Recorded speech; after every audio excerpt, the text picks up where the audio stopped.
Chapter 8. And after this it came to pass that David smote the Philistines, and subdued them. And David took Meth-Egamah out of the hand of the Philistines, and he smote Moab, and measured them with a line, casting them down to the ground. Even with 2 lines measured he, to put to death, and with 1 full line to keep alive. And so the Moabites became David's servants, and brought gifts. David smote also Hadadezer, the son of Rehob, king of Zobah, as he went to recover his border at the river of Euphrates. And David took from him 1,000 chariots, and 700 horsemen, and 20,000 footmen. And David hocked all the chariot horses, but reserved of them 400 chariots. And when the Syrians of Damascus came to succor Hadadezer, king of Zobah, David slew of the Syrians 22,000 men. Then David put garrisons in Syria of Damascus, and the Syrians became servants to David, and brought gifts. And the Lord preserved David whithersoever he went. And David took the shields of gold that were on the servants of Hadadezer, and brought them to Jerusalem. And from Betah and from Berothai, cities of Hadadezer, King David took exceeding much brass. When Toi, king of Hamath, heard that David had smitten all the host of Hadadezer, then Toi sent Joram his son unto King David to salute him and to bless him, because he had fought against Hadadezer and smitten him. For Hadadezer had wars with Toi. And Joram brought with him vessels of silver, and vessels of gold, and vessels of brass, which also King David did dedicate unto the Lord with the silver and gold that he had dedicated of all nations which he subdued, of Syria, and of Moab, and of the children of Ammon, and of the Philistines, and of Amalek, and of the spoil of Hadadezer, son of Rehob, king of Zobah. And David gat him a name when he returned from smiting of the Syrians in the valley of Salt, being 18,000 men. And he put garrisons in Edom. Throughout all Edom put he garrisons, and all they of Edom became David's servants. And the Lord preserved David whithersoever he went. And David reigned over all Israel, and David executed judgment and justice unto all his people. And Joab the son of Zeruiah was over the host, and Jehoshaphat the son of Ahilud was recorder, and Zadok the son of Ahitub, and Ahimelech the son of Abiathar were the priests. And Sariah was the scribe, and Benaiah the son of Jehoiada was over both the Cherethites and the Pelethites, and David's sons were chief rulers. Chapter 9. And David said, Is there yet any that is left of the house of Saul, that I may shew him kindness for Jonathan's sake? And there was of the house of Saul a servant whose name was Ziba. And when they had called him unto David, the king said unto him, Art thou Ziba? And he said, Thy servant is he. And the king said, Is there not yet any of the house of Saul, that I may shew the kindness of God unto him? And Ziba said unto the king, Jonathan hath yet a son, which is lame on his feet. And the king said unto him, Where is he? And Ziba said unto the king, Behold, he is in the house of Machir, the son of Ammiel, in Lodebar. Then King David sent and fetched him out of the house of Machir, the son of Ammiel, from Lodebar. Now when Mephibosheth, the son of Jonathan, the son of Saul, was come unto David, he fell on his face and did reverence. And David said, Mephibosheth. And he answered, Behold, thy servant. And David said unto him, Fear not, for I will surely shew thee kindness for Jonathan thy father's sake, and will restore thee all the land of Saul thy father, and thou shalt eat bread at my table continually. And he bowed himself, and said, What is thy servant, that thou shouldest look upon such a dead dog as I am? Then the king called to Ziba, Saul's servant, and said unto him, I have given unto thy master's son all that pertained to Saul and to all his house. Thou therefore and thy sons and thy servants shall till the land for him, and thou shalt bring in the fruits, that thy master's son may have food to eat. But Mephibosheth, thy master's son, shall eat bread alway at my table. Now Ziba had 15 sons and 20 servants. Then said Ziba unto the king, According to all that my lord the king hath commanded his servant, so shall thy servant do. As for Mephibosheth, said the king, he shall eat at my table as one of the king's sons. And Mephibosheth had a young son, whose name was Micah. And all that dwelt in the house of Ziba were servants unto Mephibosheth. So Mephibosheth dwelt in Jerusalem, for he did eat continually at the king's table, and was lame on both his feet. Chapter 10. And it came to pass after this, that the king of the children of Ammon died, and Hanun his son reigned in his stead. Then said David, I will shew kindness unto Hanun the son of Nahash, as his father shewed kindness unto me. And David sent to comfort him by the hand of his servants for his father. And David's servants came into the land of the children of Ammon. And the princes of the children of Ammon said unto Hanun their lord, Thinkest thou that David doth honor thy father, that he hath sent comforters unto thee? Hath not David rather sent his servants unto thee to search the city, and to spy it out, and to overthrow it? Wherefore Hanun took David's servants, and shaved off the one half of their beards, and cut off their garments in the middle, even to their buttocks, and sent them away. When they told it unto David, he sent to meet them, because the men were greatly ashamed. And the king said, Tarry at Jericho, until your beards be grown, and then return.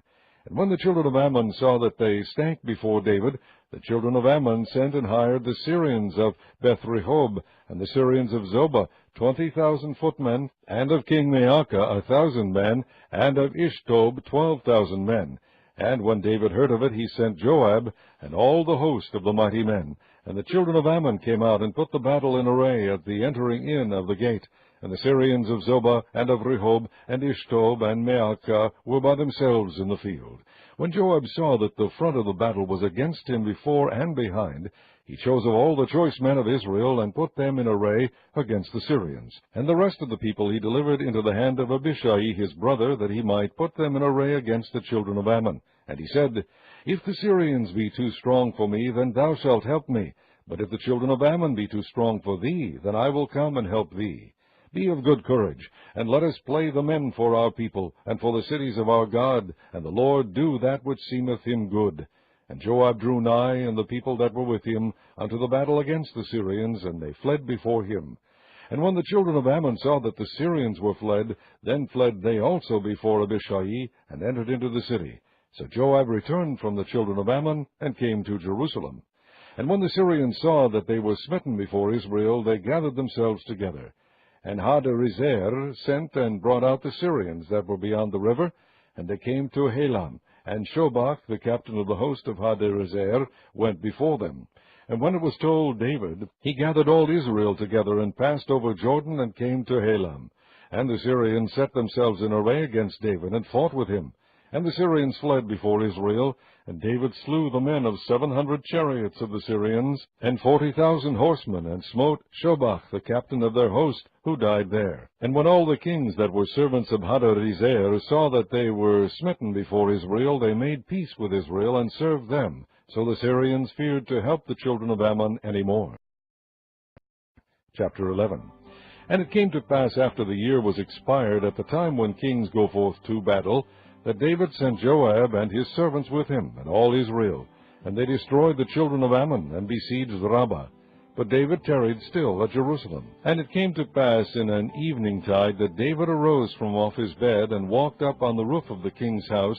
And from the roof he saw a woman washing herself. And the woman was very beautiful to look upon. And David sent and inquired after the woman. And one said, Is not this Bathsheba, the daughter of Eliam, the wife of Uriah the Hittite?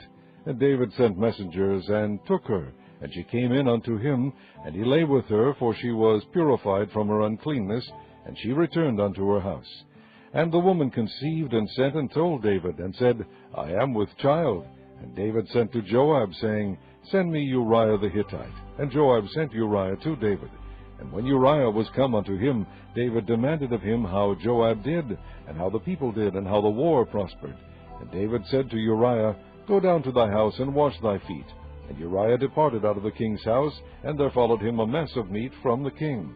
But Uriah slept at the door of the king's house with all the servants of his lord, and went not down to his house. And when they had told David, saying, Uriah went not down unto his house, David said unto Uriah, Camest thou not from thy journey? Why then didst thou not go down unto thine house?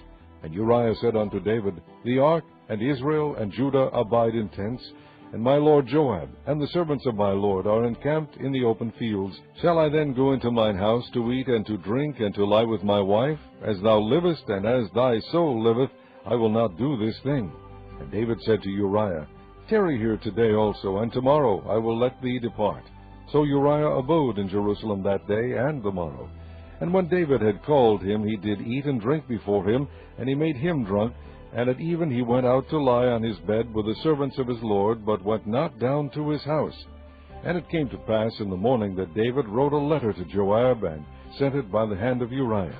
And he wrote in the letter, saying, Set ye Uriah in the forefront of the hottest battle, and retire ye from him, that he may be smitten and die. And it came to pass, when Joab observed the city, that he assigned Uriah unto a place where he knew that valiant men were. And the men of the city went out and fought with Joab, and there fell some of the people of the servants of David, and Uriah the Hittite died also. Then Joab sent and told David all the things concerning the war, and charged the messenger, saying, When thou hast made an end of telling the matters of the war unto the king, and if so be that the king's wrath arise, and he say unto thee, Wherefore approached ye so nigh unto the city, when ye did fight? Knew ye not that they would shoot from the wall? Who smote Abimelech, the son of Jerubbaal? Did not a woman cast a piece of a millstone upon him from the wall, that he died in Thebez? Why went ye nigh the wall? Then say thou, Thy servant Uriah the Hittite is dead also. So the messenger went and came and shewed David all that Joab had sent him for. And the messenger said unto David, Surely the men prevailed against us, and came out unto us into the field, and we were upon them even unto the entering of the gate. And the shooters shot from off the wall upon thy servants, and some of the king's servants be dead, and thy servant Uriah the Hittite is dead also. Then David said unto the messenger, Thus shalt thou say unto Joab, Let not this thing displease thee, for the sword devoureth one as well as another. Make thy battle more strong against the city, and overthrow it, and encourage thou him. And when the wife of Uriah heard that Uriah her husband was dead, she mourned for her husband. And when the mourning was past, David sent and fetched her to his house, and she became his wife, and bare him a son. But the thing that David had done displeased the Lord.